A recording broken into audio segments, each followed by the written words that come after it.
guys. Good morning. Happy Monday. Thank you guys for joining. Let's jump into our show. Hi. Let's jump in. Let's speak to everyone. I see you guys are piling in. Good morning. Oh, I feel like I ain't got some up. Okay. Be wise. Good morning. Hey, Rose. My top flights are here. Thank you guys for being here. D Nice is here. Good morning. Good morning. Let's keep going. My other top flight is here. I see you, Tiffany. Thanks for being here. God blesses is here. Kim Naughton is here. Good morning. Marion's favorites. Deborah Johnson is here. Shirley Terry is here. Miss Gail West is here. Katrina Taylor is here. And everybody's still coming in. Good morning, everyone. I hope you guys are bright-eyed and bushy-tailed. Got your coffee and or tea, getting where you need to be this morning. Yes, honey. Yes. Let's continue to keep prayers going up. Yesterday, Miss Anita Du Bois, she stopped through the chat to let us know she lost her daughter. We are still praying for you, ma'am, that things are getting a little easier. You know, sometimes when you lose, especially when you lose a child, that's sleepless nights, that's stress and all of that. So we want to pray that Miss Anita Du Bois, I wrote her name down because I did say a special prayer for her, that she is definitely finding some peace and some solace in this situation. Okay, it's not easy if you've ever lost somebody really close or a child.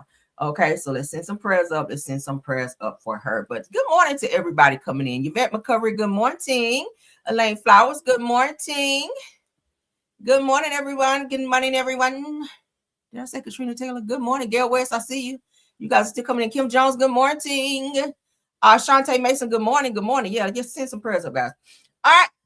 Of course, everything said in the video is alleged and in my opinion and is used for fair use and entertainment, honey. Let's get into our show because I have a 12 o'clock sharp meeting I got to get to. So let's make sure we're on time. All right, let's keep this train rolling. Politics is first. That's where we will begin. All right. Let's get it. Let's go. Let's get it. Let's go. I'm still waking up, y'all. So y'all forgive me, okay? I'm still waking up. All right, so J.D. Vance says that the U.S. hasn't reached an agreement with Iran after 21 hours of negotiation. He says, I think that's bad news for Iran, much more than it's bad news for the U.S. You guys know that Trump has threatened to bomb and destroy Iran if they do not come to an agreement that I hear they've already had an agreement prior to all of this happening. But Trump is trying to overtake their oil, and they are fighting back, and has also made threats to destroy the U.S., several parts of the U.S., and said that Americans were not safe. So this has become a very nasty war that we did not have to be in, but let's get into what he had to say. Shout out to Neighborhood Talk. We've had a number of substantive discussions with the Iranians. That's the good news. The bad news is that we have not reached an agreement, and I think that's bad news for Iran much more than it's bad news for the United States of America. So we go back to the United States having not come to an agreement. We've made very clear what our red lines are, what things we're willing to accommodate them on, and what things we're not willing to accommodate them on. And we've made that as clear as we possibly could, and they have chosen not to accept our terms. We've had a number of substantive discussions with the Iranians. That's the good news.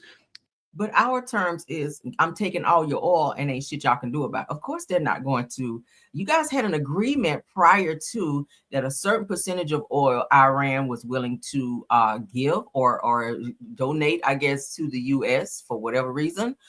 Trump decided he wanted all of it. Okay, you can't go in other countries and bully them and tell them you're gonna come there and take their shit and ain't nothing they can do about it. And if they don't comply, you're gonna blow up their shit. Like, of course, they're not going to comply because you threatened them.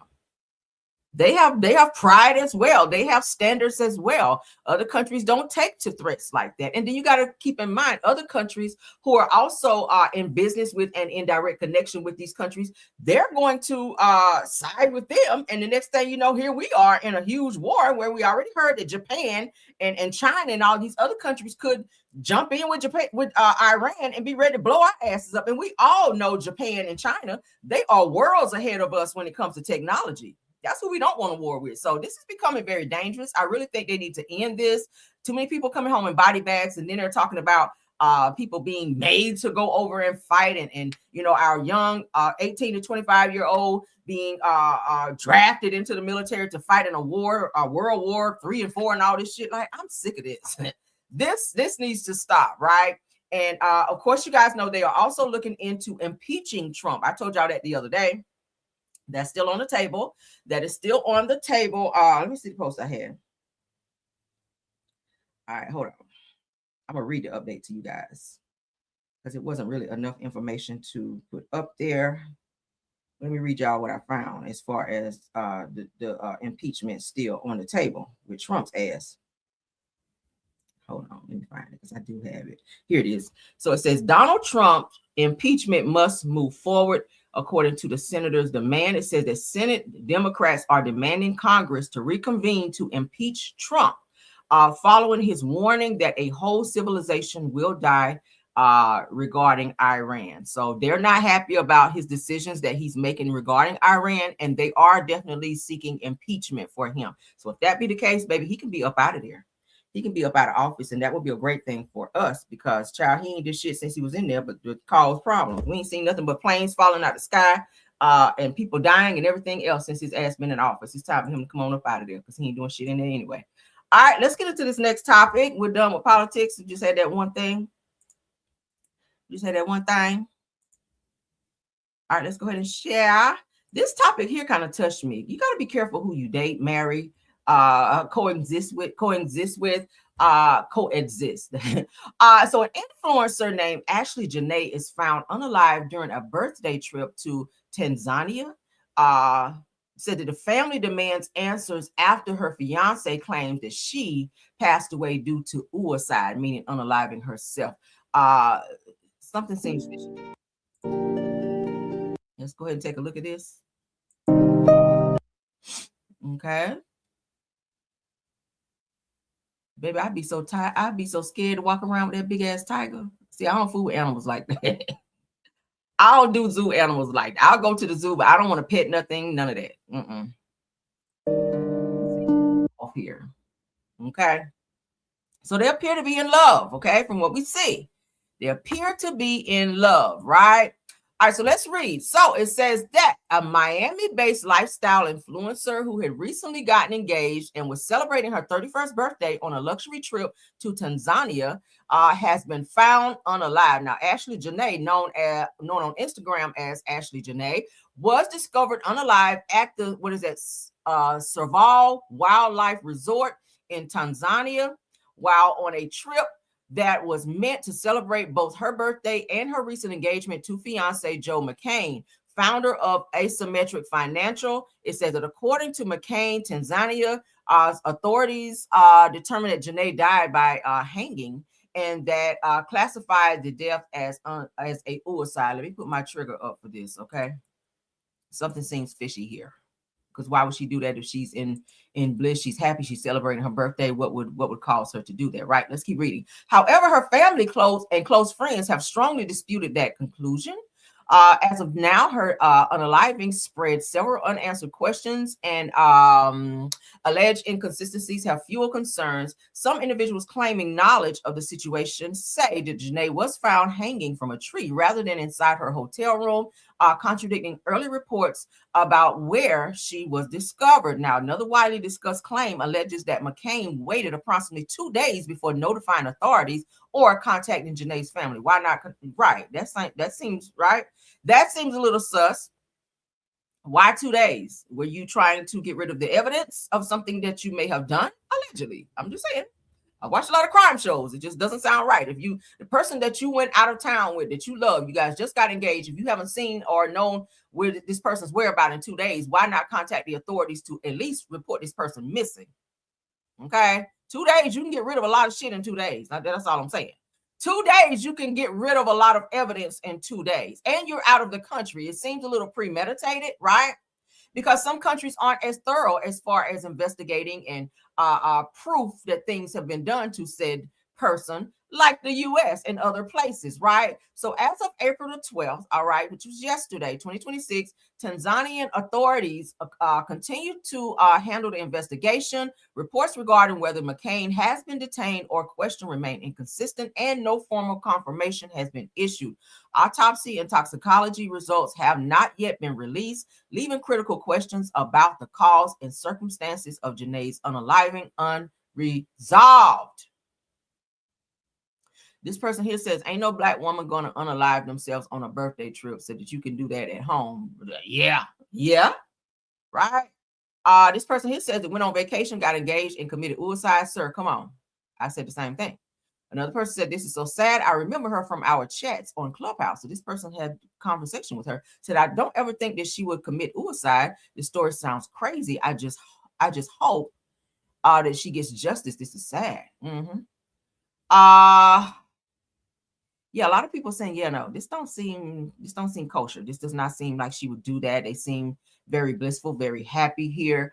I feel like maybe he may have had some premeditated thought or plan to maybe get her out of the country, away from family and people who would be suspicious of something going on, and use, this engagement to lure her to this vacation or this place, knowing that it was her birthday as well. So, it wouldn't seem suspect to have her out of the country because, hey, we're celebrating birthday and then this surprise engagement and then she's missing for 2 days and you don't say anything. To me, it felt a little suspect. I don't know. What do you guys think?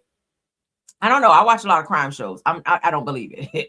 I just don't believe it. I'm gonna keep my eyes and ears because I'm really interested to see how this pans out.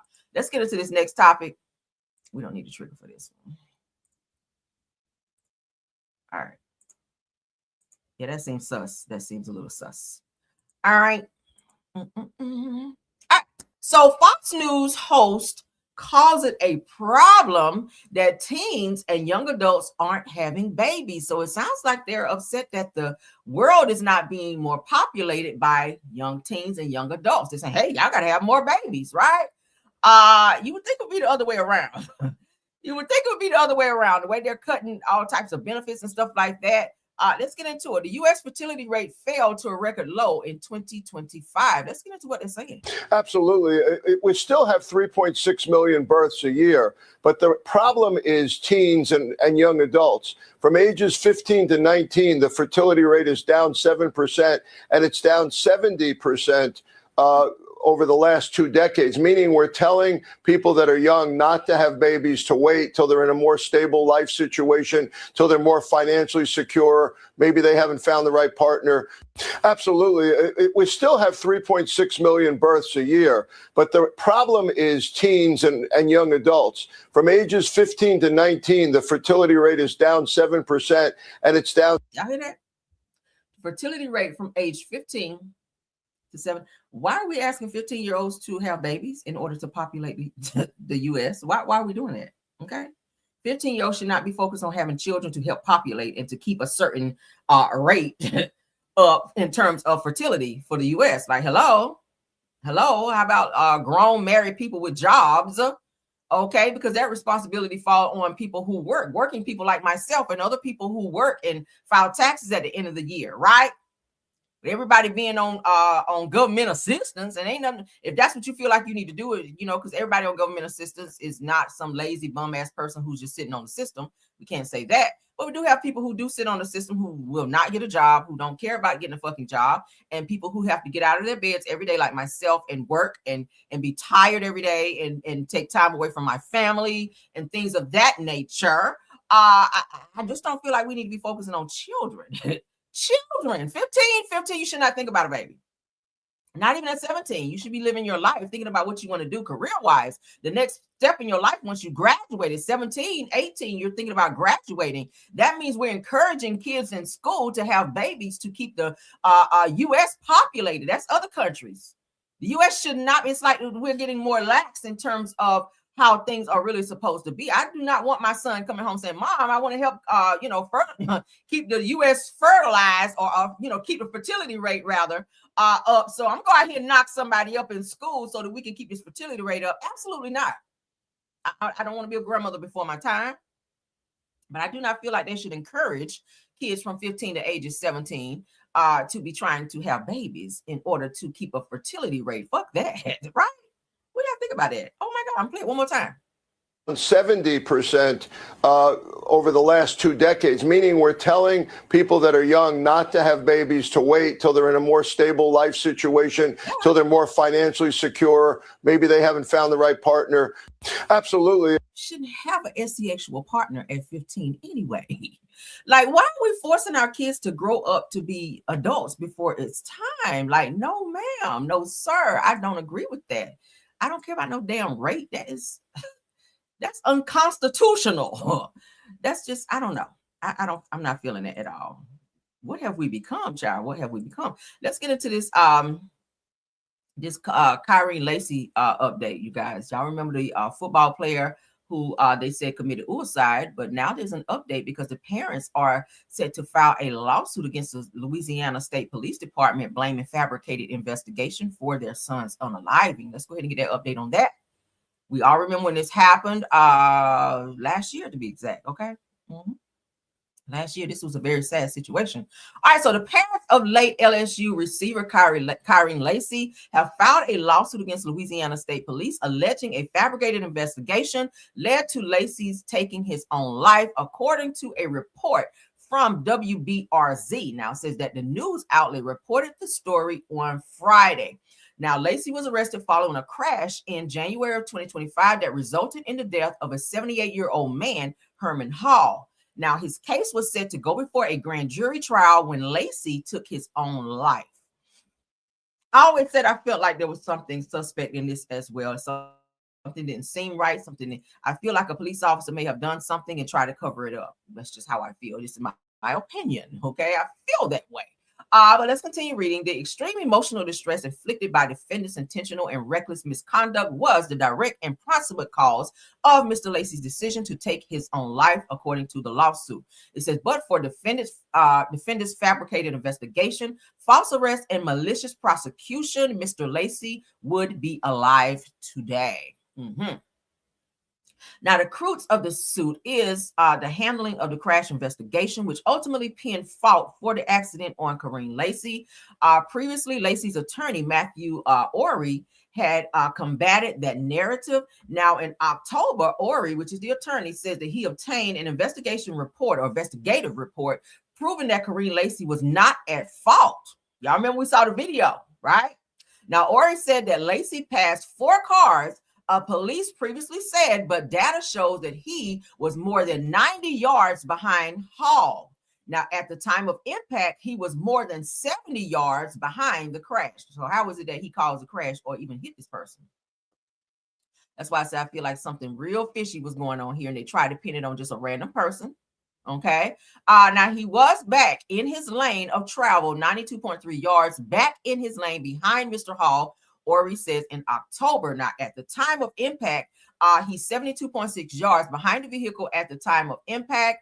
It says that that is not how the story was ever painted, ever. Now, new details from the suit claims that police instructed a witness to say that Lacy caused the wreck. Now, y'all remember we saw the video where it looked like police officers, when they questioned said person, they were coercing them into giving a statement versus allowing them to speak freely. They were saying, so you saw him when he hit the car, right? It was like that. You can't do that. Allow that person to give a statement from what they saw, their account of what they saw. But the police officer in the video that we shared, if you guys go back and see that video, the police officer was coercing said person who was giving a statement, who said they saw the actual crash. He was feeding him words and writing down what he wanted to be in the report versus what the actual person was saying. We saw that. Now, according to the lawsuit, when the witness refused to sign a written statement, the trooper marked it as refused and turned off his body cam. You're not supposed to even turn off your body cam. That's against the law and rules, right? That means you about to do some shit you ain't supposed to do. So the suit also recounts the police interaction with the driver. The suit claims was at fault for the wreck while they were in a hospital. Now, among other things, the trooper told the individual that they were not being charged with anything. So y'all don't stress about that at all. That's what the trooper says. So that driver had previously been cited following too closely in both 2015 and 2020, a detail that Louisiana State Police did not mention during their interview. Now, the suit also alleges that troopers changed an original ticket citation for that driver from following too close to crossing left of center. You're not supposed to do that either. That's tampering. And what the lawsuit claims was a means to shift blame towards Corinne Lacy. Yeah, they family do need to have a thorough investigation and sue their asses, because it sounds like there's some crooked cops on the force, and they're turning off body cams, they're changing ticket information and hiding things and coercion. You're not supposed to do any of that. And that young man was stressed the fuck out and probably thought he was going to go to jail for the rest of his life. Okay. And I feel like a police officer might have unalived him. Right. I do. Now, the lawsuit also cites an independent review and found several inconsistencies in the police investigation. Lacy committed suicide on April the 12th. So this is a year now, which of yesterday, 2025, a year ago today, which was yesterday. And just one day after that independent review was completed. According to Corinne Lacy's parents, he was overwhelmed by emotional distress, public scrutiny, reputational harm, loss of professional opportunities, and mental anguish caused by defendant's wrongful accusations, false arrests, and malicious prosecution. He was a football player. All he wanted to do was play sports. With all of this stuff going on, someone said he did something he did not do. Things being changed, evidence being changed to where, you know, people are like, oh, you unalived this man, when he really didn't do it. He was nowhere near the car, but he suffered all of that. So emotional, you know, distress caused him to, if he committed suicide, probably caused him to do that. But in my heart of hearts, I feel that maybe a police officer, a crooked police officer, I mean, if they're changing tickets and they're changing, statements and things like that, why wouldn't they unalive him and cover it up and say, oh, he unalived himself? I see it all the time. They could pow him and put the pow in his hands, right? Yeah, they could do that. That could be done. Police officers get away with shit like that all the time. So we're going to keep our eyes and ears open on how this proceeds and how this turns out. I'm interested to see that. Let's get into, have you guys ever been in church and the pastor got arrested? Let's get into this next topic, honey. This pastor sure did. Yeah, they ruined that young man's life. All he wanted to do was play football. He was just out and about one day driving, and a situation, an accident just happened to happen. He had nothing to do with it. Absolutely nothing to do with it. But they pinned it on him, and he was freaking out, going crazy, like, oh my God, I'm gonna go to prison for the rest of my life, lose my football scholarship, and not be able to. That's all he worried about. And I just feel like that was unfortunate. Shout out to 601 in Park. Let's get into this next one. A Mississippi pastor was arrested in church. Let's get into why. Excuse me. I'm looking for Pastor from Rico Park.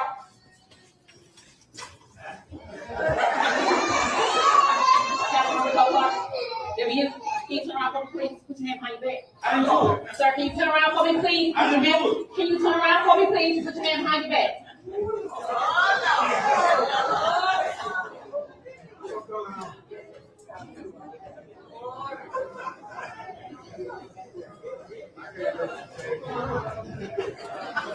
I'm also looking for Shakita Young. You've been arrested for being messy in the church.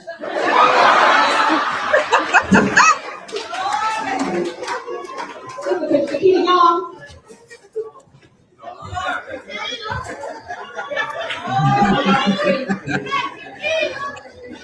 You're being arrested for being bossy in the church.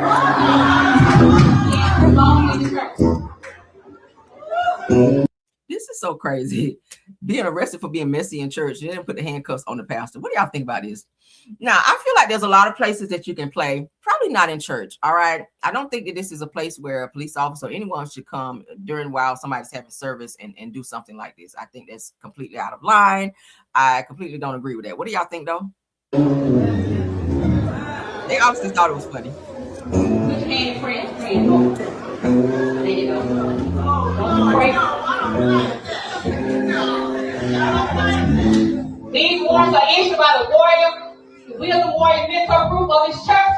We also have several other warrants too. We got Mr. Jimmy Young for impersonating professional. Like, y'all literally stopped service to do that? I would be mad, right? Because y'all know black churches, they be in church for a long time anyway. So you stop in church for this foolishness right here? Like, hello, where have we come with?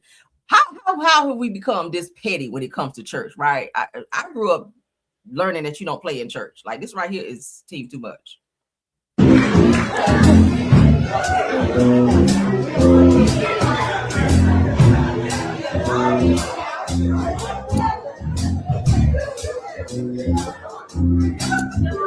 Somebody's gonna be more ones. Child, let's move on. Let's get into this Papoose news. Papoose addresses rumors that he allegedly cheated on Remy Ma with Clarissa Shields. So he's finally speaking on this because y'all know this has been a rumor for a very long time. It was said that he had two phones, one in which he was talking to Clarissa Shields, and she was telling him, you know, you should get your second phone.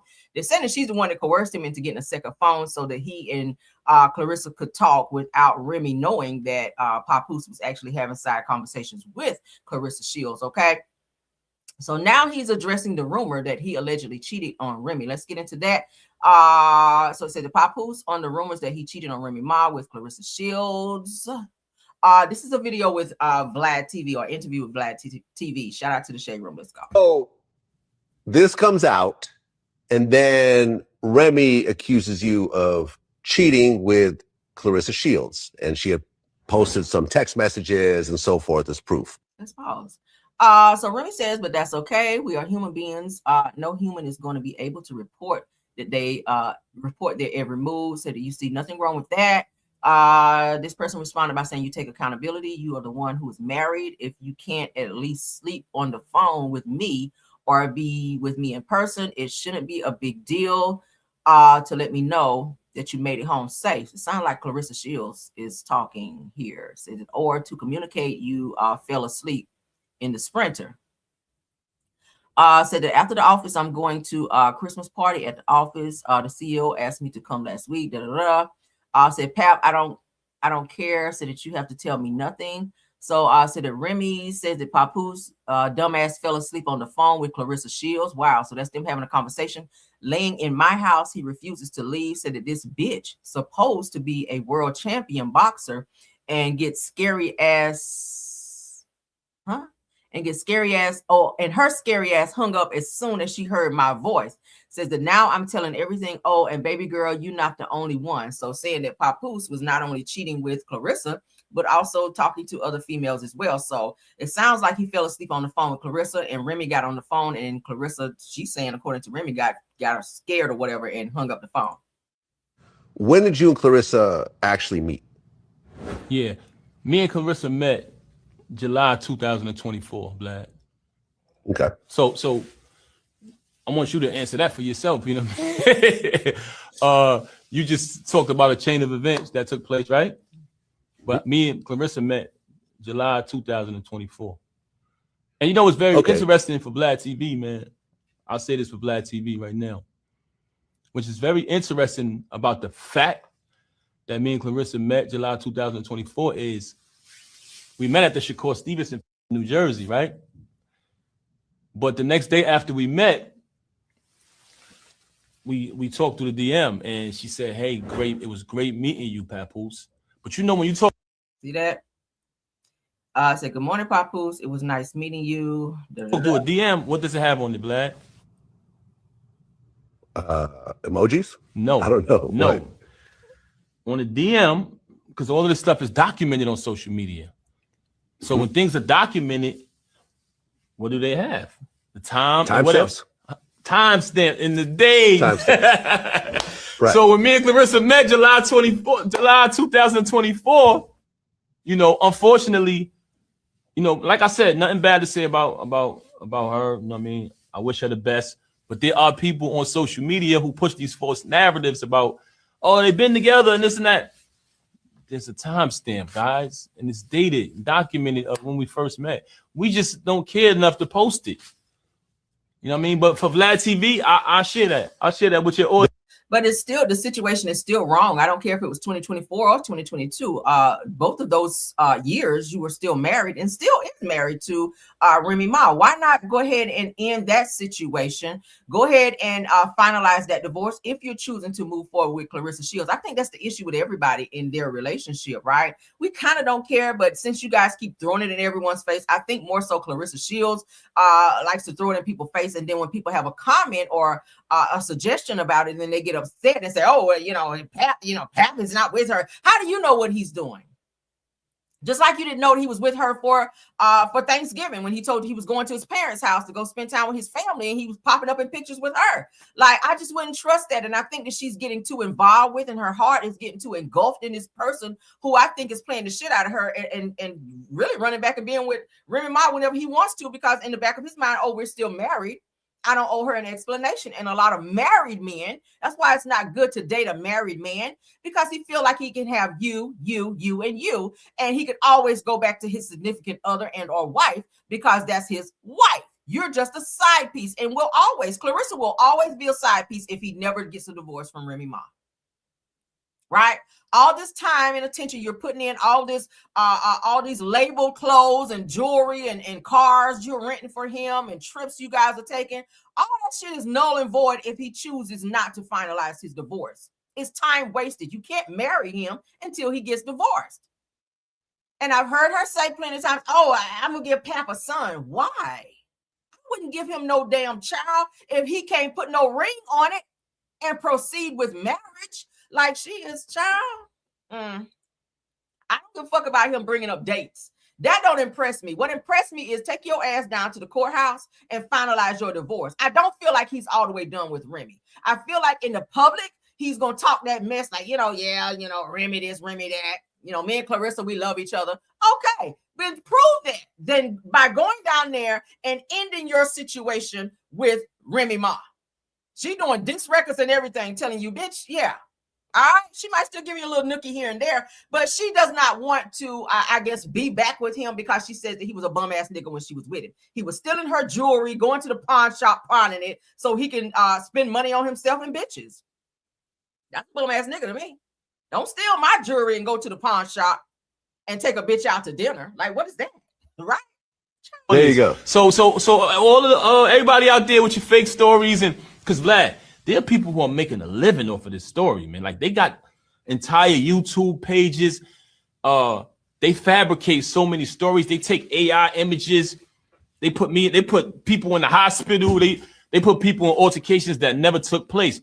But a very strong part of their false lying narratives is, oh, him and Clarissa have been together this long, not knowing it's documented and dated when we met, because we spoke and we talked about. It was still wrong when you met. We don't care.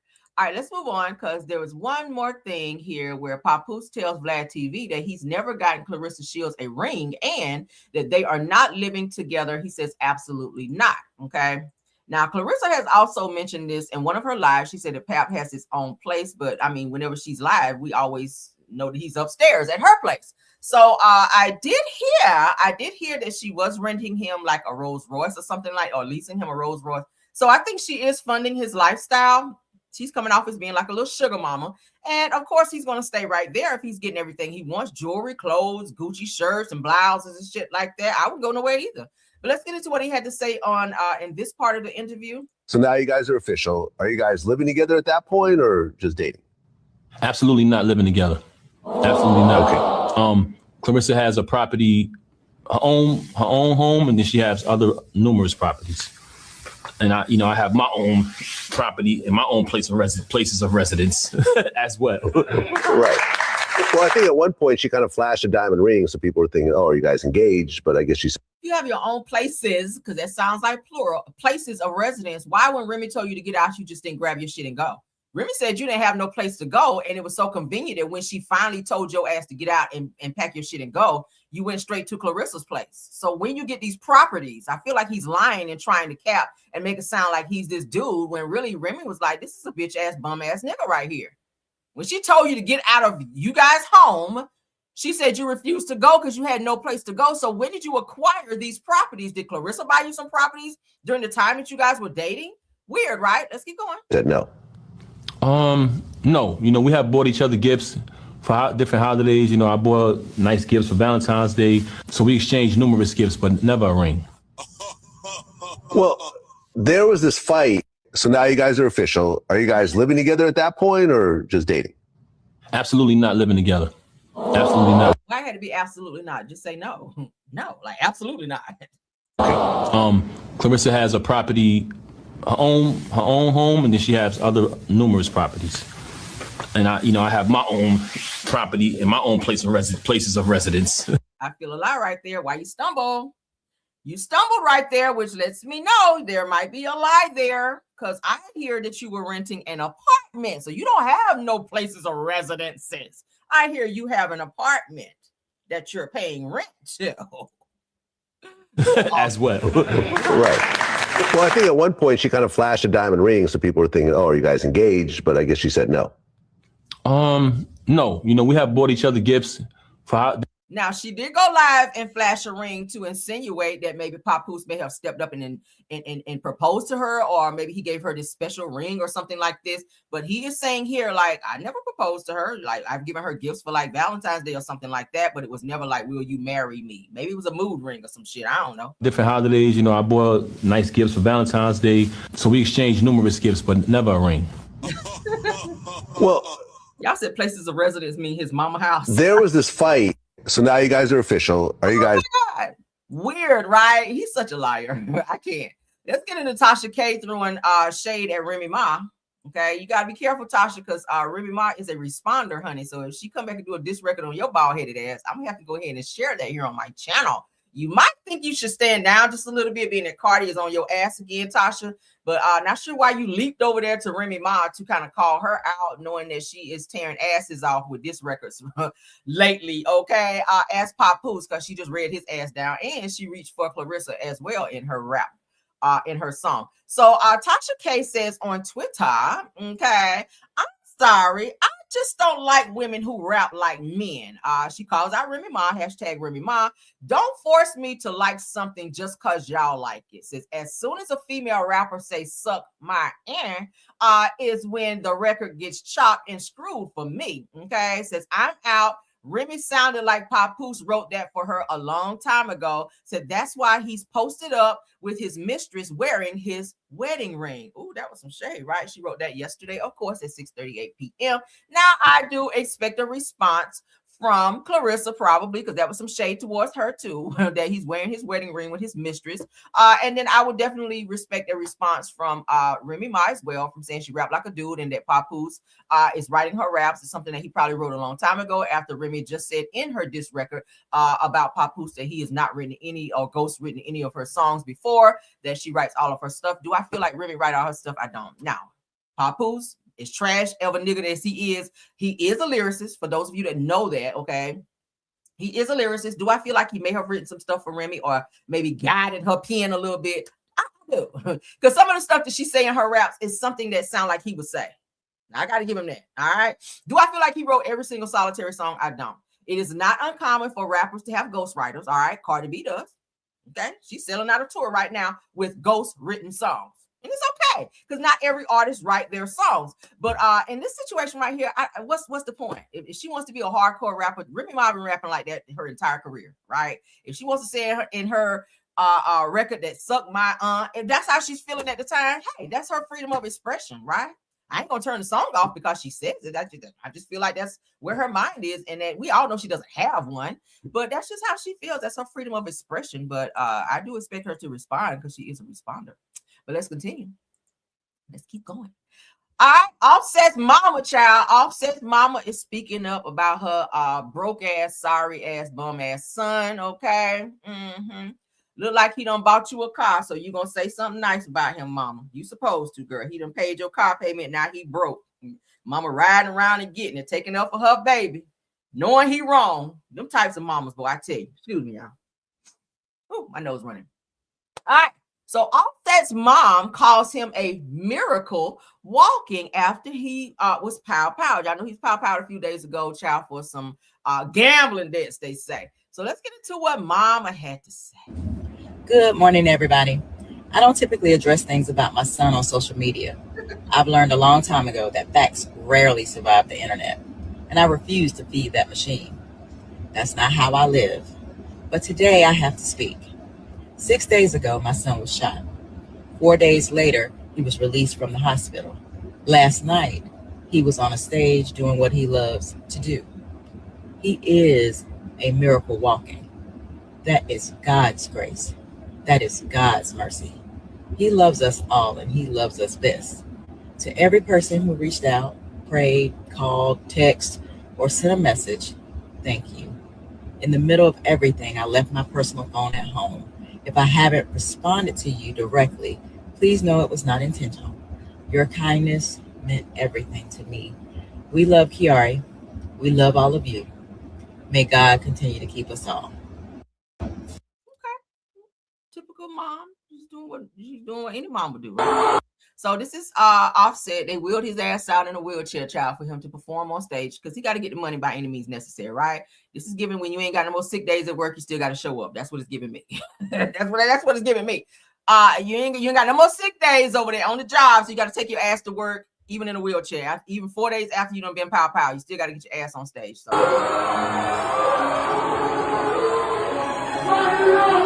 that's him, child. Desperate measures, child. This is him. He ain't got no more sick days, girl. He got to come to work. He ain't got no more PTO. Okay? Niggas fresh out of the hospital. He on the stage on this shit. Limping and shit. This nigga still got the hydrocodone. What is it? Hydrocodone in the system. Still up there. Oh, that's sad. That's sad. You still got that hydrocodone, that codeine in your system from them bullet wounds. And you got to get on stage and be on your gang and jumping around and shit. If you don't go home and get in a bed and recuperate, okay? This is sad. This is sad. I don't want to come to a concert see no shit like that. Stand close to that wheelchair. You saw him back up like, bitch, just in case. Child. No, I don't like it. Okay, I don't like it. No, I want my money back. Shit, I ain't even go. Speaking of money back, now I definitely ain't gonna want no money back from this right here. We definitely got to talk about this. Okay, let me get it pulled up right quick before I forget. Because y'all know I'll be forgetting sometimes. All right, so this is a show that I know a lot of you guys will not want your money back for because this is gonna be an epic show. All right. Y'all see it here on my screen. You already know we talked about it. The Raymond and Brown R&B tour. The dates are out. The cities are out. Y'all ready? For summer 2026, this is going to be a very, very epic sold out tour. I'm just saying. Oh, my God. Looks like the first stop is in Atlanta at the State Farm Arena on June 20th. Let me look at it on my phone because, child, that's a little small. Let's go ahead and give you all these dates. So you guys can go ahead and be planning, if that's what you guys choose to do, to go and support, right? Because it's going to be a good show. You know it. All right. Two R&B legends. All right. Yes, honey. Y'all say you ready? Yes, Mr. Shonda Allen said, I'm ready, honey. All right, she ready spaghetti. Let's get it. So summer 2026 live in concert, June 20th in Atlanta, Georgia is Usher and Chris Brown at the State Farm Arena. So if you're in Atlanta, June 20th, go ahead and be looking for those tickets, child. Go and call Ticketmaster, see if they got them tickets ready for you so you can be in Atlanta, honey, at the State Farm Arena so you can get your on, okay? So June 25th, New York at Madison Square Garden. June 28th, Los Angeles, California at the Crypto.com Arena. July 2nd, Chicago, Illinois at the United Center. July 6th is going to be Miami, Florida, as you guys see on my screen. What is that? Casilla Center. July 10th is going to be Dallas, Texas at American Airlines Center. Okay. July 14th, if you're out in Vegas, going to hit up the T-Mobile Arena. All right. So then they have the July 18th show, which will be in Sparta, Georgia, at the On the Way Cafe. So July 22nd will be New Orleans, Louisiana. So if you're in New Orleans, check out the Smoothie King Center. July 26th will be Houston, Texas, Toyota Center. July 30th, right before my birthday, Charlotte, North Carolina at the Spectrum Center. Okay. August the 2nd will be Washington, D.C. at the Capital One Arena. August the 6th will be Philadelphia, Pennsylvania at the Wells Fargo Center. So if you guys are close to any of these locations, go ahead and check out Ticketmaster and other places where you can, they say the tickets are on sale now. So you guys can go ahead and do like your pre-purchases for your tickets so that you guys will be ready, honey, to go to an awesome show. I think it's going to be a great tour. I do know it's going to be sold out because, I mean, hell, Chris Brown still his own tours out. So imagine the two of them coming together, uniting as one. hits for days. So that's gonna be a great show. You said July 14th, my city. I'm thinking hard about going. Yeah, go and support if you guys are fans of these two. Yeah, Las Vegas, and if you are involved, Las Vegas, going out there to the T-Mobile Arena. So for those of you that are in Atlanta or close to Atlanta and you want to go to the show, that will be June 20th. You guys see it here on my screen. All right. Yes, honey. I will be posting this on my publication so that you guys will know and see that as well. All right. I'll be uploading that. Let's move along. I'm excited. I think that's great. I might go. I told my husband about it. He like, I don't know. He like, I don't know. Like, boy, you are gonna. If I'm going, you're going. All right, that's how you gotta do. You gotta regulate him sometimes. If I'm going, you're going. Talk to him like mama. Ooh, job. I'm gonna have to wait three. I'm gonna have to put on 3 panty liners that night for Usher and Chris Brown. Child, y'all already know when Chris Brown get up there and take his shirt off, child, it's gonna be a wrap for me. They're gonna think my water broke in that bitch. All right, so let's keep going. Shout out to the Bravo Shade Room. Yes, child. Yes, child. Chris gonna get up there singing sensational and you better care.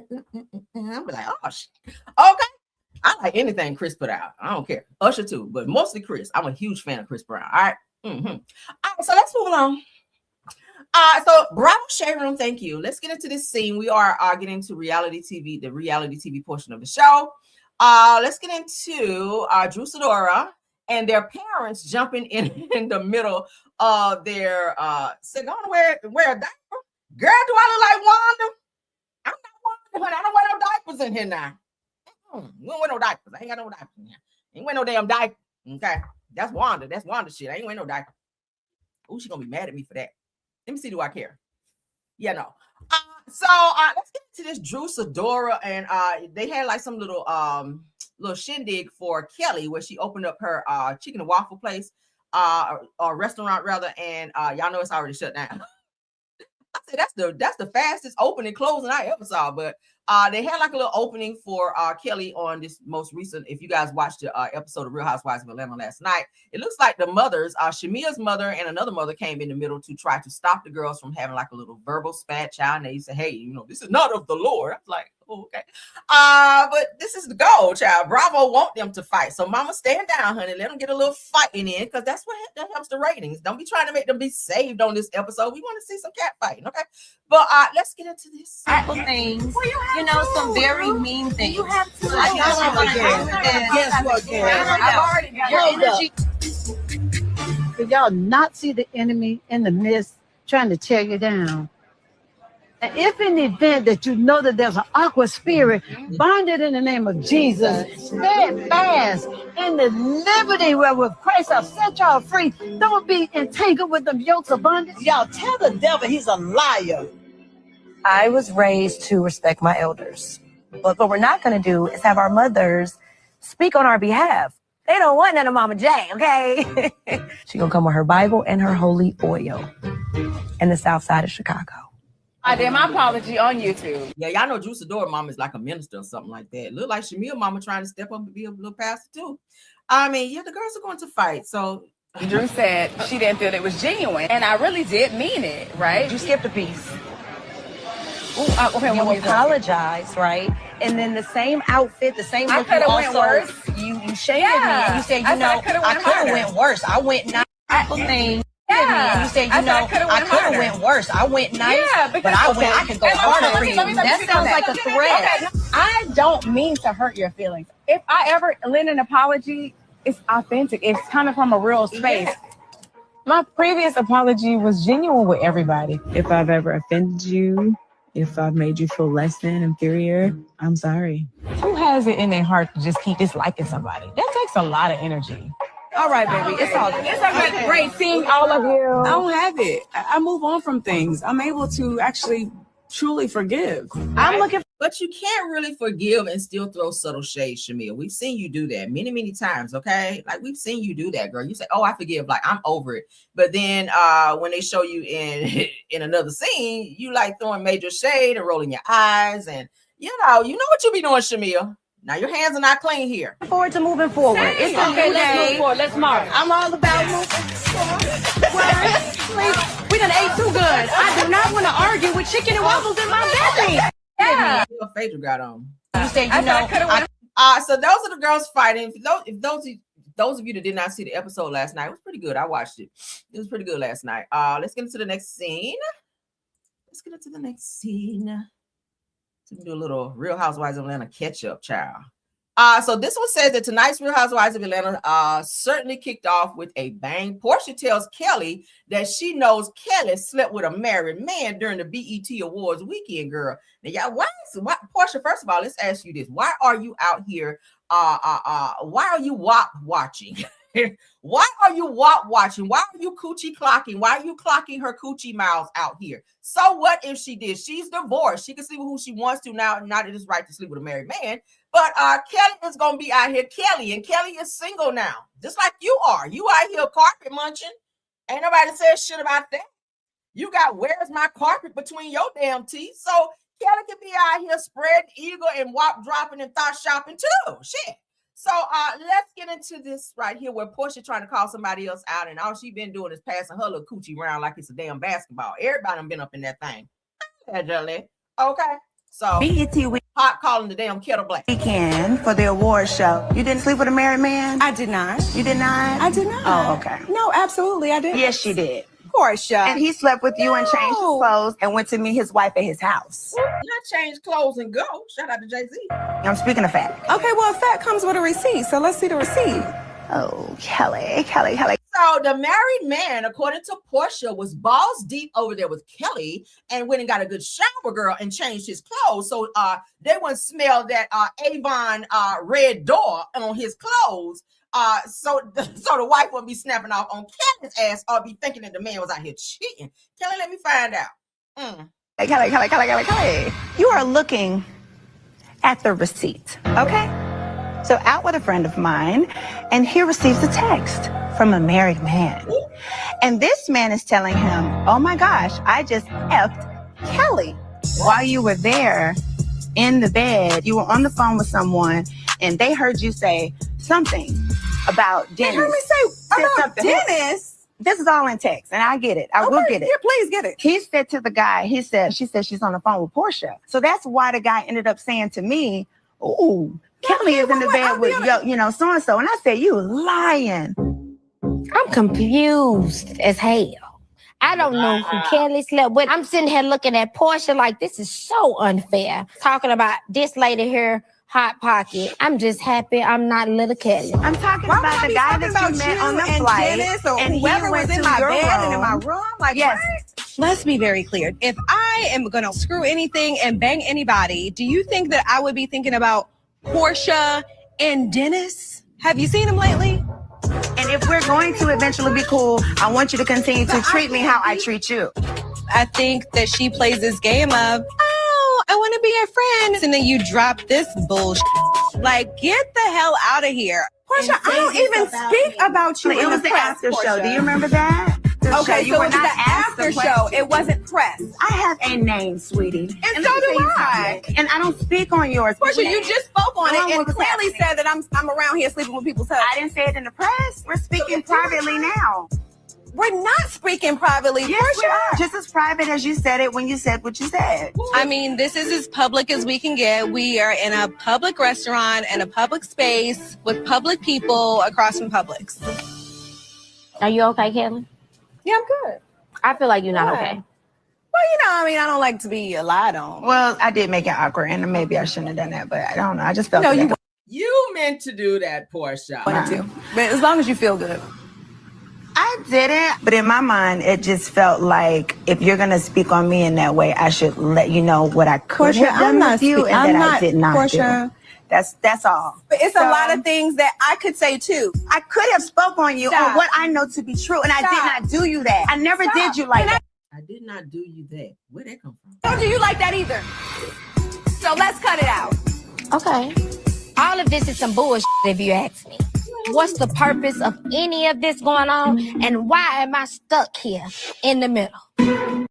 BET weekend for the award show. You didn't sleep with a married man? I did not. You did not? I did not. Oh, okay. No, absolutely I did. Yes, you did.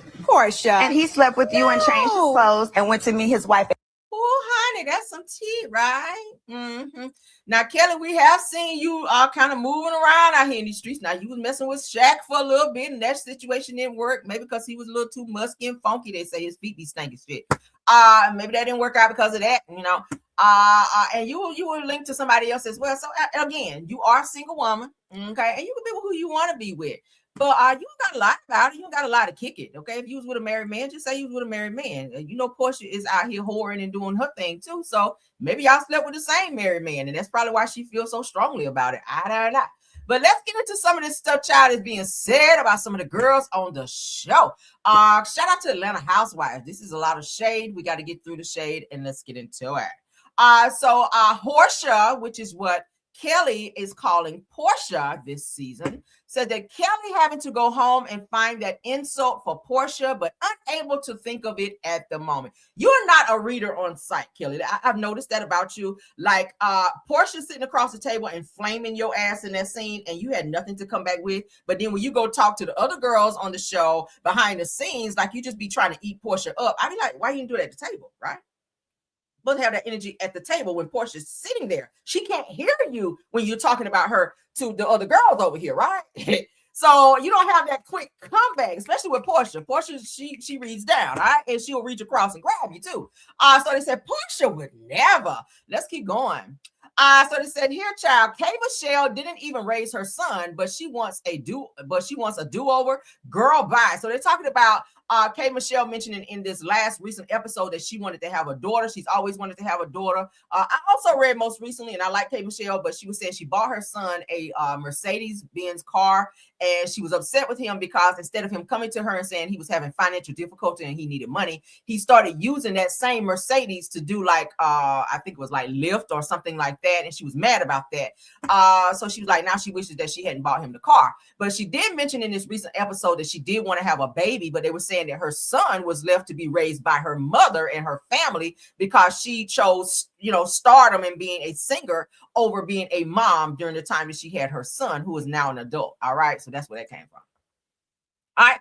Pinky Cole in this most recent episode, it said that Pinky Cole, you don't have a prenup, and this man has 2 older kids. So Pinky Cole's husband does have other children besides the 3 that she has with him. And they were saying, girl, you don't have no damn prenup with him. You're a businesswoman, like you're a whole millionaire out here. And he's just like a bum who came into the relationship with 2 kids. Like, what are you doing? Why didn't you, you know, protect your bag and protect your assets and shit? If and when the situation don't work out, he can probably come for your shit, being that y'all don't have a prenup in most states.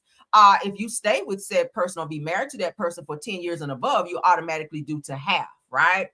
I don't know what it is in Georgia, but Pinky Cole, you guys do live in Georgia, but you don't. They said that she does not have a prenup with her husband. He is a much younger guy too. So let's move along, honey.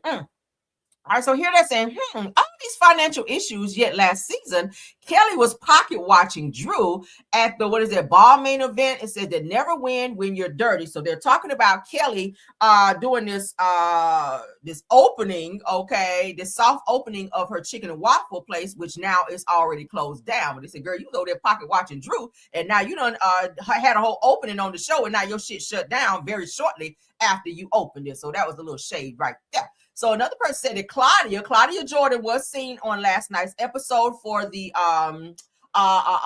premiere of Drew Sidor's movie that she was in. So all the girls got together to go and see that. Claudia Jordan, she did come. Y'all remember Claudia said, oh my God, yes, if they gave me a piece to come back, I would absolutely love to do so. So she did make an appearance on last night's episode. They said that Claudia couldn't wait to get the mic back on and film #Real Housewives of Atlanta. The thirst is real. So they said, child, you thirsty out here. Any way you could get on TV, girl, you was trying to do it.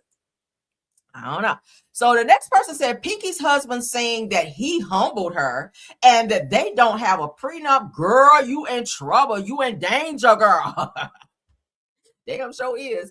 He do be saying, from some of the episodes that I've seen, he do be kind of throwing out subliminals like he humbled her and that, you know, like he's happy that he married her. I'll be like, oh, that's, you know, it's kind of giving that you have ulterior motives. Like, what's going on in your head, child, in the event that shit don't work out? Okay, you might want to go ahead and see if you can get some paperwork drawn up and have him go ahead and sign it right quick. Because, baby, you're going to be taking care of him and his 2 kids that he brought into the situation.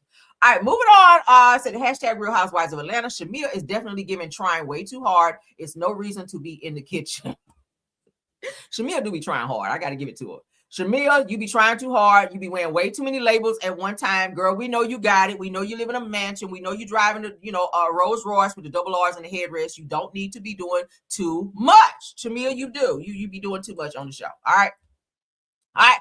This person says, laughing my ass off. Angela got right to work with the bone collecting. So Angela's role this season, I think, is bone collecting. She's going back telling this person that this person said that. So that's her role this season for Real Housewives of Atlanta season 17. They said that she said, let's really start the party, right? And what better way to get a party started than to go tell somebody that this girl said this about you and then stand back like this and watch them fight, right? Mm-hmm.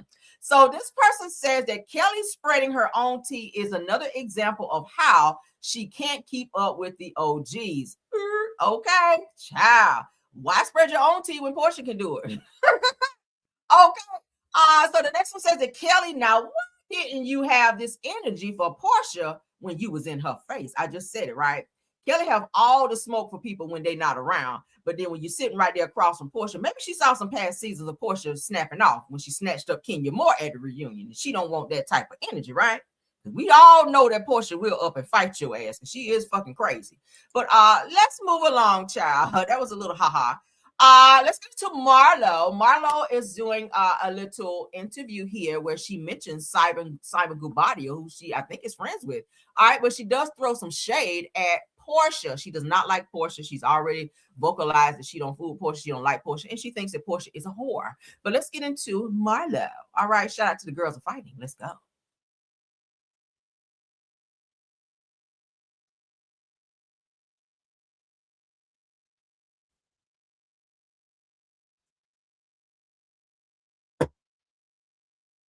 Nice.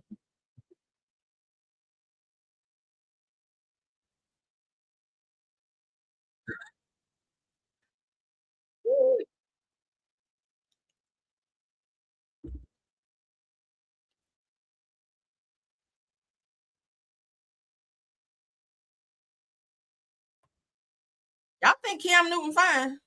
Put a one if y'all think Cam Newton is fine. If y'all saw Cam Newton outside and you didn't think, and he wasn't a football player, and he didn't have a lot of money like he had, just a random dude just out, would y'all be like, oh my God, this fine specimen of a man. Oh my God, he is so fine. Put a one. Hold on, did I not share? I'm sorry, y'all. I'm still excited from the last damn thing. I'm sorry. Okay. Sorry. All right, let's go back. It's okay. It's okay. I got this. Okay. All right, so we're gonna play again. But put a one in the chat if you think that Cam Newton is fine out here. I don't think he's fine. I just think he's a tall nigga with some money that's got a lot of mouth. He got his own podcast. I just think he has the gift of gab. I think he has the mouthpiece to draw women in. But do I think he's fine? I don't. I think he's very arrogant and he's annoying as fuck. I said it right here. But let's get into what Marlo had to say since y'all couldn't hear it. Just before you're in a serious relationship, dating women who you know just wanted you for money. There's not a man that knows a gold digger when he see one. Well, if they're ugly, they gotta know one. If it's a bad girl coming, pretty cute, it's like some of these guys gotta know. Like when I'm out, I be looking like, how y'all get together? If you ain't have no money, this girl wouldn't be over here now. I would think that I was attractive enough to attract attractiveness. You're definitely handsome. You're tall. You're nice looking. You're easy on the eye. You don't need a chaser. So you definitely would attract women. It's so many girlfriends I know, like, I come and talk to you and like, child, I'm just gonna get some money from goddamn Cam. You know, back in the days, girls like, shit, I'm gonna mess with him. Oh, I'm trying to get pregnant from him. So you didn't know I could weed out any of those girls? Find somebody that got some money out of me. Nobody, you ain't get no money out. I'm cheap as hell. I would have never been able to talk to you. Who? Jesus Christ. Baby, let me tell you something. At your prime, you weren't giving out no money. Girl, let me tell you. Cam said he won't giving them shit out here but some dick. That's free. Cam with his ugly ass talking about he cheap. I can see that in him, right? He's arrogant. He's cheap. He's not fine. I don't see fine when I see him. He dressed too feminine. First of all, them little them shorts and shit he be wearing with them boots and the hat and the blouse with the little bows. I don't know. It's something about him. It gives moist vibes. He's too fucking zesty. I just would not even look his damn way. I would not look his way. I don't see nothing fine when I see Cam Newton. He's just a nigga out here, a tall ass nigga with money, okay, and possibilities. That's it. Which I think it's a no for me. I see the majority of you guys saying no. You do not think that Cam Newton is fine. If y'all saw him out in the street, y'all be like, yeah. But Marlo was like, yeah. Simon was pretty much ugly and ran across Portia, and it was pretty much because of the money. I think I feel that way too. I think everybody on the outside looking in with the Portia and Simon situation really knew that it was about money. Do I feel like Portia was in love with him? No, I think that $40,000 a month, a person can be fine. Shit. When she saw him getting $40,000 a month, she probably saw Denzel in her eyes, right?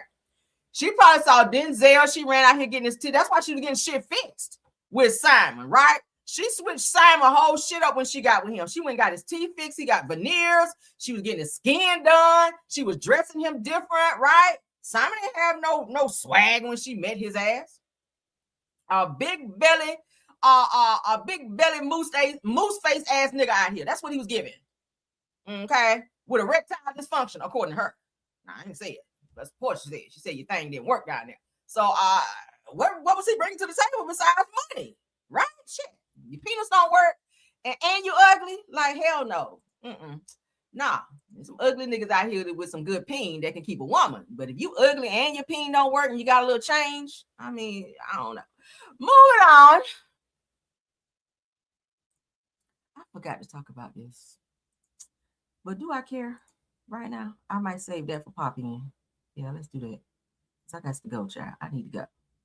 All right, so let's make this our last topic. We haven't talked about anything Love and Marriage Huntsville. So let's get into this scene I wanted to talk about with Marceau having a conversation with Chris Fletcher and questions him about losing his license. I don't know why Marceau feels this sense of entitlement when it comes to Chris's license, even though they may have had a conversation in the past about maybe doing some business stuff together. Y'all know that Chris Fletcher was doing some very underhanded shit that wound up getting his license, his real estate license revoked, where he could not sell properties, he couldn't show property, he couldn't do anything real estate related because of that. So it sounds like he and Marceau talked about doing something business related with real estate or selling properties or something.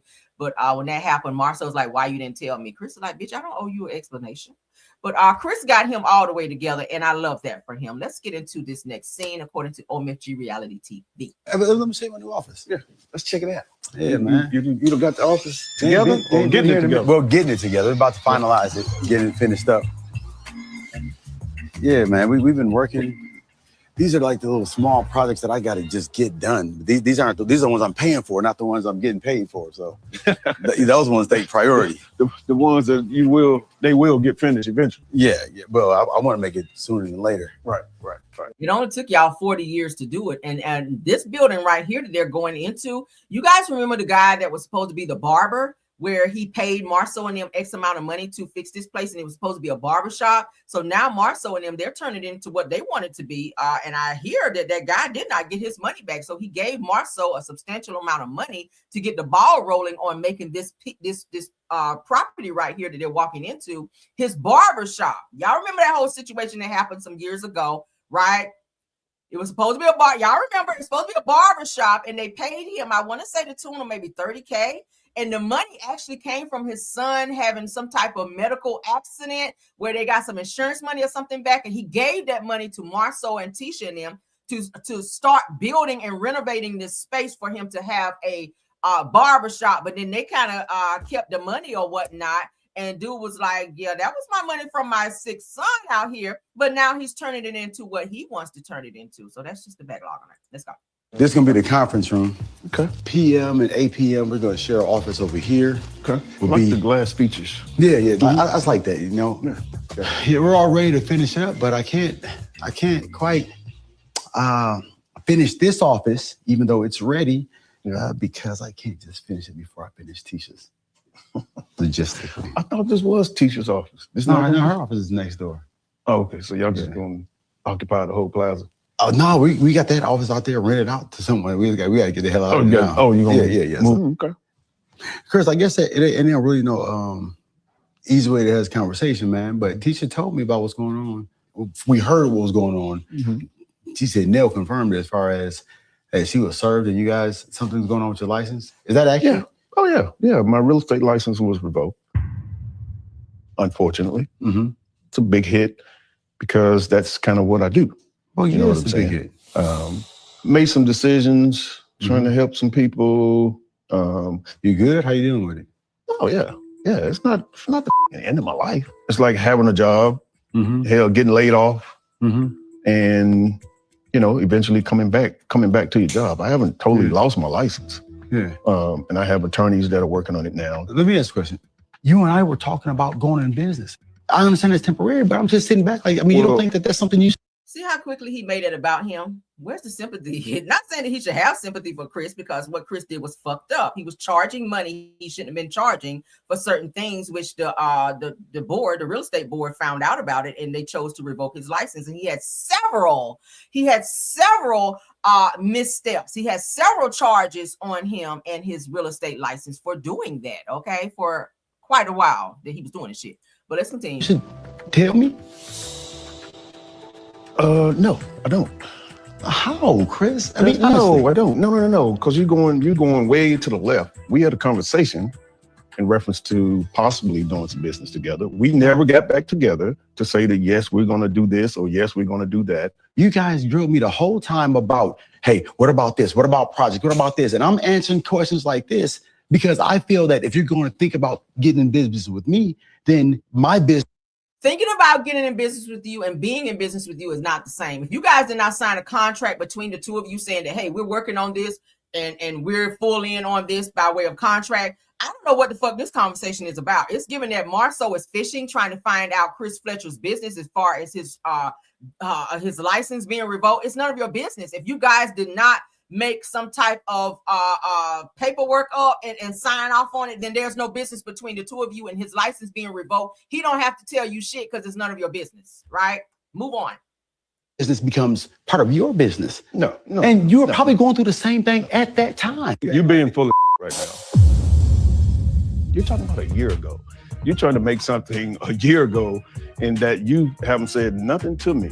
You ain't said not one word to me about let's do this, or hey, this project that we talked about a year ago, let's get Chris, into it. You didn't think that at the time. You don't, no. Honestly. No. We've been in talks about going into business for a while. Let me ask you this then. Do you have any lawsuits out right now? Did I tell you about? Against your company? Yeah. Okay, did you come to me and tell me? Check that. Chris said, bitch, do you have any lawsuits out on your company right now? Did you bring that to my attention? Marceau says, yeah. How many times y'all gonna be sued?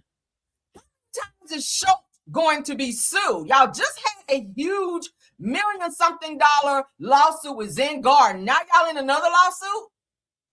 Damn. Tell me about it. Did you come to me and tell me about your lawsuit? You know what the difference is? No. You know Answer the the difference question. is? Did you come to me and tell me about your lawsuit? Why you whispering now, Marceau? See, you trying to be in his business, then when Chris flip it back on you and said, bitch, don't y'all got lawsuits going on with y'all business? Did you bring that shit up to me? Now he want to talk real low because he don't want Chris to talk about that. See, this is the problem I have with the Scots, and I'm gonna go ahead and say it right here on my channel, and I don't give a hot damn who gets mad. They always like to be in other people's business and bring up their shit to avoid talking about their own. Do you guys not catch that with the Scots? They say all of them. Tisha do it. Tisha want to talk about everybody else's marital issues, but when it comes to her and Marceau, you guys are not okay. You want to talk about everybody else's business shit, and y'all want to magnify the situation with Chris's license being revoked when y'all are in a full lawsuit with y'all business yet again. Why are y'all being sued again? Why is that not being talked about on the show? Chris said y'all ain't about to ride my back about my fucking license. What y'all need to be doing is talking about y'all own shit, right? They don't want to talk about anything related to them. Marceau said when they were in the middle of their Zen Garden lawsuit, we're not talking about that. Why not? It's a part of your life. It's a part of your reality that you're currently in court, not now, because that's already been resolved, but during the time that they were in court being sued. Was it a $50 million lawsuit or something like that from a company that hired them? Marceau pretty much lied in the paperwork to say that he was knowledgeable and that he built and all this other shit, but then in the deposition found out you never built shit. So you lied in order to get the contract, but then you wound up getting sued because you fucked it up.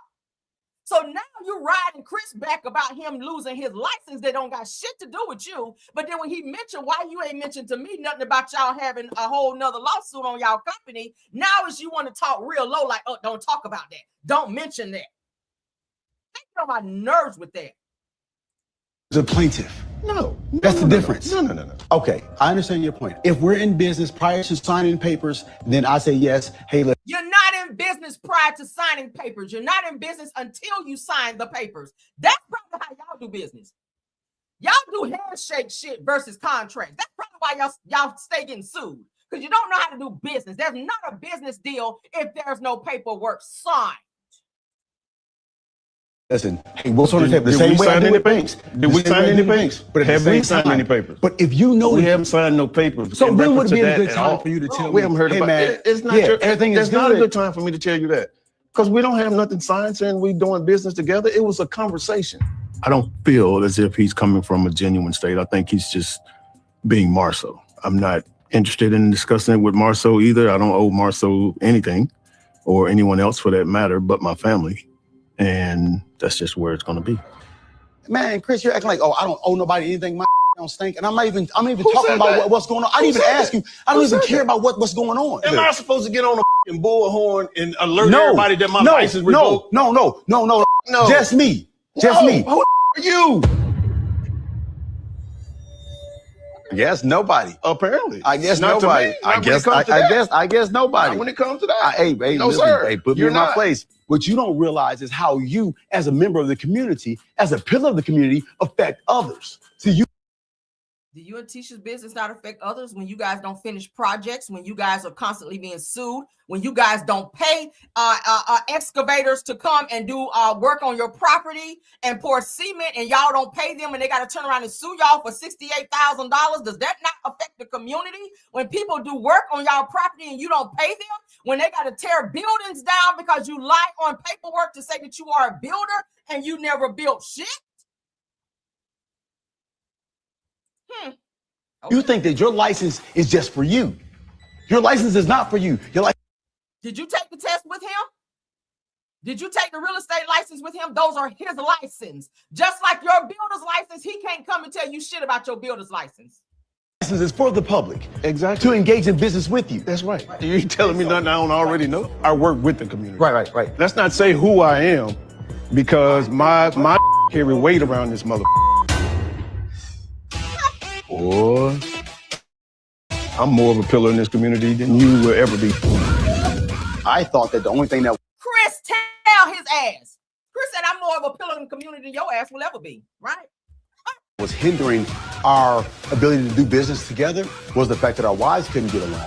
The truth is, our wives couldn't get along, and you don't really me like that. Chris said, I don't give no fucks, right? You brought him there to try to show him around that damn office building that really don't supposed to be yours anyway. That you're supposed to be building for somebody else and still ain't got no plug covers. Did y'all pay attention to that? You doing all that renovating. That place don't have no plug covers, just like your house that you just renovated don't have no fucking plug covers. Marceau does not finish anything, but he feels like he can always check people on what they're supposed to do when he don't do what the fuck he's supposed to do. I can't stand people like that. I can't stand people. And then Tisha with her busybody ass, let me call her ass to the carpet. Tisha with her busybody ass try to run ahead and go get some information and play nice with Nell so she can get all up in her damn business so she can run back to Marceau like, oh, did you guys know, or did you know that the Fleshers, because she call them Fleshers, okay, the Fleshers business license, real estate license have been revoked. Did you know it was revoked? See, they don't talk about that shit, but then they wanna bring up Chris and Nell shit on the show as if they're not relevant business owners in Huntsville as well. But then it just does not sit right with me that the Scotts don't talk about their shit. That's the only thing I don't like about it. And Carlos continues to allow this shit with them, and it's annoying as fuck. People on the outside looking at this show, they're annoyed with it. I just wish for one season they show their real life. If you're having marital problems, then talk about that shit. Go to therapy. Like, stop sweeping your shit under the rug and then want to pull everybody else stuff out and make them talk about their issues and their inconsistencies. Same thing with Kimmy and Maurice. Y'all want to sit out here and try to counsel Ken and Trish about their relationship, and Maurice, you don't even love Kimmy like that. Kimmy like that. You don't give a fuck about Kimmy's feelings, but you want to sit up and mentor somebody else in a relationship and tell them how they supposed to be, how he's supposed to treat his woman when you treat yours like shit. You telling her roll over in the middle of cancer and treatments and take it? Like, what the fuck is wrong with these guys? It's like there's a disconnect when it comes to reality with all the Scott brothers that we've seen thus far, including the crazy one. But that's my show, you guys. They got me hollering here, trying to get on my nerve. But I'm happy that Chris Fletcher checked his ass and let him know, bitch, I don't owe you a motherfucking thing. Who are you? Like, who are you? Tisha and Marceau, they were so happy to get this little dib of information on Chris and Nell because they wanted them to look crazy anyway. They wanted something small to make Chris and Nell look like they didn't have shit going on and that they were just as, inconsistent as they are on the show. And the shit didn't work. Because even if he lost his real estate license, Chris and Nell got 4 or 5 other businesses that are thriving, right? They have 4 or 5 other businesses that are thriving. They're not being sued and all that shit like y'all every other damn year or month. Like, they get on my damn nerves. Let's get out of here, child. I ain't got no more for them. I have absolutely nothing else for them at all. Thank you guys for being here. This is why people stop watching, because they full of shit. They are full of shit. Both, all of their asses. Every one from Kimmy, Maurice, Tisha, Marceau, all of them. They are full of shit. But let's get out of here. Let's get out of here. Ciao. Thank you to my top flights for doing such an awesome job. Tiffany Thomas, Rose Armstead, and True TV Podcast. Thank y'all so much. Thank you to all the content creators. Oh, we got 300 in the building. Y'all in here, okay? My content creators are Stu Queen B, Black Women in the Building, Miss Didi, Simple My Family TV, Marcella, if you stop by, thanks so much.